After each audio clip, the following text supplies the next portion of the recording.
তোমার জন্য আমি চুড়ি কিনে নিয়ে আসছি। তাহলে তুমি আমার হাতে চুড়িগুলো পরিয়ে দাও। হে, আগে যদি জানতাম তাহলে তোমার জন্য শাড়ি কিনে নিয়ে আসতাম।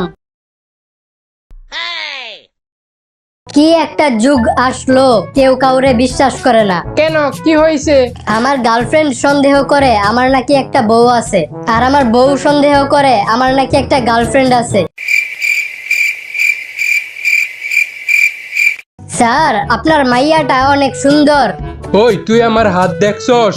থাপড়ায়া দাঁত ফালাই দিমু। হে, আমার পাও দেখছেন? কি কি করবি তুই? দৌড় দিমু। আমি 4 বছর আগে যখন বিদেশে গিয়েছিলাম তখন তো আমাদের কোনো সন্তান ছিল না। তাহলে এই 4 বছরে আমাদের 2টা সন্তান হলো কিভাবে? তোমার এত বড় সর্বনাশ কে করলো? না মানে? আমার হারামজাদা বন্ধু রহিম এই কাজ করছে? না। তাইলে আবুল্লাহ এই কাজ করছে? না। তাইলে করিম এই কাজ করছে মনে হয়।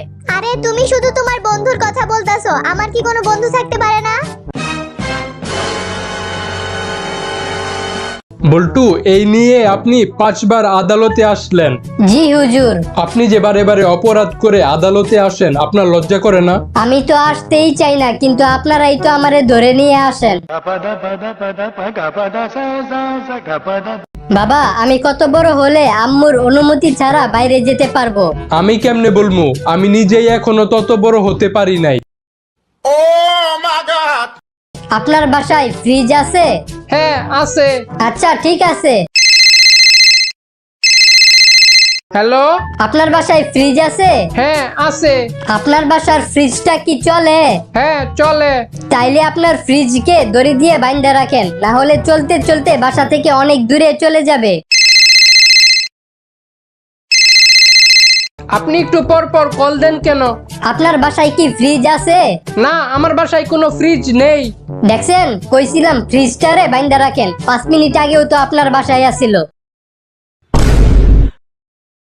জানোস দোস্ত, আগের যুগের মোবাইলগুলো অনেক বোকা ছিল, কিন্তু এখনকার মোবাইলগুলো অনেক চালাক হয়ে গেছে। মানে? আগের যুগের মোবাইলগুলো ইচ্ছা মতো টিপতে দিত, কিন্তু এখনকার মোবাইলগুলো টিপতে দেয় না, খালি টাচ করতে দেয়। বাবা, 3 আর 4 যোগ করলে কত হয়? কি বললি হারামজাদা? এই সাধারণ যোগ পারস না? তাহলে এত বছর ধরে কি শিখলি? যা আলমারি থেকে ক্যালকুলেটর নিয়ে আয়, আমি করে দিচ্ছি। বল্টু, তুই থাকিস কোথায়? আমার বাবাকে জিজ্ঞেস করেন। তোর বাবা কোথায়? আমার মাকে জিজ্ঞেস করেন। তুই পড়ালেখা পারস না কেন? আমার মনকে জিজ্ঞেস করেন। আরে ছাগল, তোর মন কোথায়? আপনার মেয়েকে জিজ্ঞেস করেন। জানেন স্যার, আজকে একটা মেয়েকে ইফটিজিং এর হাত থেকে বাঁচিয়েছি। বাহ, অনেক ভালো কাজ করেছিস। তা কিভাবে মেয়েটিকে ইফটিজিং এর হাত থেকে বাঁচালি? নিজেকে কন্ট্রোল করে। কিরে বল্টু, তোরে কালকে দেখলাম ডাক্তারের কাছে যেতে, তা তোর কি কোনো সমস্যা হয়েছে? আরে বলিস না, 2 দিন ধরে ঘুমাইতে পারি না, তাই ডাক্তারের কাছে গেছিলাম। ডাক্তার আমার বউয়ের জন্য ঘুমের ওষুধ দিছে, এখন আমি ঠিক মতো ঘুমাতে পারি। ঘুমাইতে পারস না তুই, কিন্তু ঘুমের ঔষধ দিছে তোর বউয়ের জন্য, এর মানে কি? আরে আমার বউয়ের বকবকানির জন্য আমার ঘুম হইতাছিল না। আচ্ছা বল্টু, বলতো গরুর গাড়ি হয়, ঘোড়ার গাড়ি হয়, কিন্তু কুত্তার গাড়ি হয় না কেন? স্যার, কুত্তা রাস্তা দিয়ে হেঁটে যেতে যেতে যখন কারেন্টের খাম্বা দেখবে তখন এক পাও উঁচা করে দিবে আর গাড়ি উল্টে যাবে, তাই কুত্তার গাড়ি হয় না।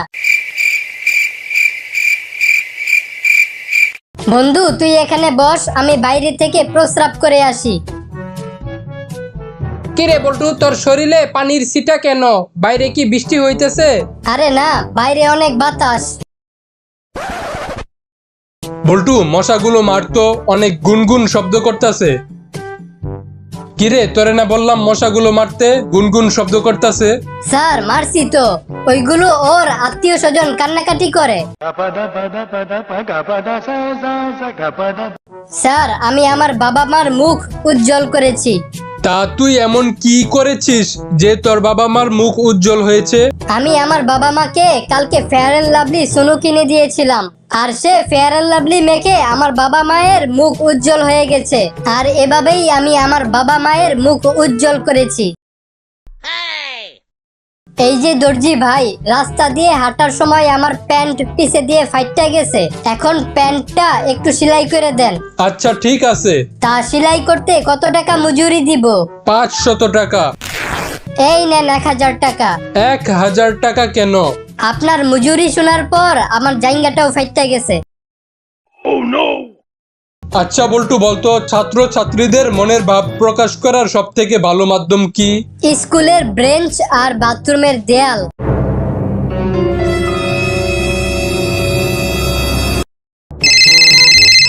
হ্যালো। আপনার কাছে কি আপনার গার্লফ্রেন্ডের দুষ্ট ছবি আছে? না, কেন, কি হয়েছে? আমার কাছে আছে, কিনবেন? জান, আমি তোমার জন্য এমন একজনকে আনতে চাচ্ছি যে তোমার সব কাজ করে দিবে। তুমি শুয়ে থাকবে আর সে তোমার জন্য খাবার রান্না করে দিবে, তোমার কাপড় চোপড় ধুয়ে দিবে, তোমার মশারি টানিয়ে দিবে। এক কথায় বলো তুমি আরেকটা বিয়ে করতে চাচ্ছ। ভাই আন্ডারপ্যান্ট দেখান তো। ভাই আজকে তো পরে আসি নাই। আরে দূর মিয়া, আমি কি আপনার আন্ডারপ্যান্ট দেখতে চাইছি?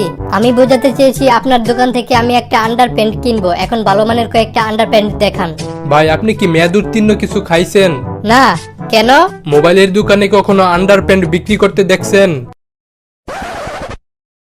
ভাই আপনি কি প্যান্ট বানান? হ্যাঁ, আমি একজন দর্জি, আমি প্যান্ট বানাই। একটা প্যান্ট বানাতে কত টাকা খরচ হয়? 300 টাকা। আর একটা জাইঙ্গা বানাইতে কত টাকা খরচ হয়? 100 টাকা। তাহলে আমার একটা জাইঙ্গা বানাই দিয়েন, আর সেই জাইঙ্গাটা আমার পায়ের গোড়া পর্যন্ত লম্বা বানাই দিয়েন। আচ্ছা বল্টু, বলতো মুরগি কি দেয়? স্যার ডিম দেয়। আর গরু কি দেয়? স্যার দুধ দেয়। এখন এটা বল, কে ডিমও দেয় আবার দুধও দেয়? স্যার বলতে পারলাম না, আপনিই বইলা দেন। দোকানদার। আপনার সমস্যা কি? ডাক্তার, আমি মাছ খাই বলে সবাই আমাকে পাগল বলে, আপনি একটু চেক করে দেখেন তো আমি আসলে পাগল নাকি। আরে মাছ খেলে তো ভালো কথা, পাগল বলার কি আছে, আমিও তো মাছ খাই। হ্যাঁ, তাহলে চলেন আমরা দুইজনে মিলে পুকুরে নেমে মাছ খাওয়া শুরু করি।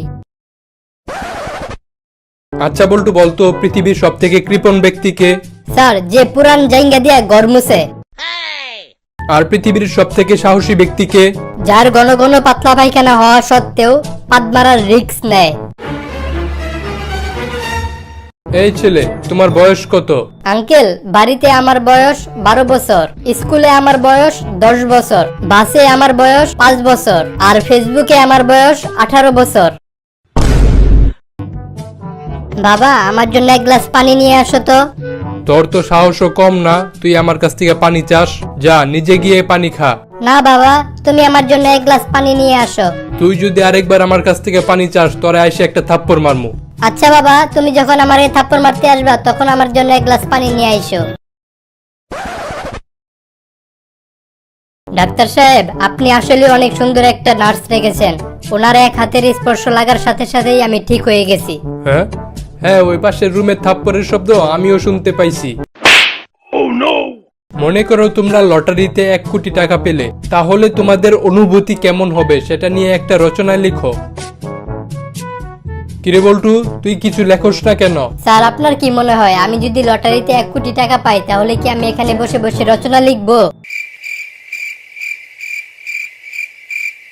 আচ্ছা বল্টু, বলতো একটা পুরুষ আর মহিলার মধ্যে পার্থক্য কি? স্যার, যখন একটা পুরুষ বড়লোক হয়ে যায় তখন সে দুষ্টু হয়ে যায়, আর যখন একটা মহিলা দুষ্টু হয়ে যায় তখন সে বড়লোক হয়ে যায়। কালকে তোমাদের আমি শিখিয়েছিলাম কোন মাসে গাছ লাগাতে হয়, কিভাবে গাছের যত্ন নিতে হয়, আর কোন মাসে গাছে ফল আসে। আচ্ছা বল্টু, তুই একটা প্রশ্নের উত্তর দে। ঠিক আছে স্যার। মনে কর তোদের এলাকায় একটা আম গাছ আছে, সেই আম গাছে গ্রীষ্মকালে ফল এসেছে। এখন বলতো সেই গাছের আম কখন পাড়া উচিত? স্যার, আম গাছের মালিক যখন ঘুমাবে তখন। জানোস, আজকে একটা আজব ভিডিও দেখছি। কিরকম আজব ভিডিও? আমি দেখছি মেয়েরা কিভাবে 5 মিনিটে রেডি হতে পারে। এখানে আজবের কি হইলো? না মানে ভিডিওটা 50 মিনিটের আছিল। ভাই ভাই, আগুন লাগছে, আগুন লাগছে। তাতে আমার কি? আরে শালা, তোর বাসায় আগুন লাগছে। তাতে তোর কি?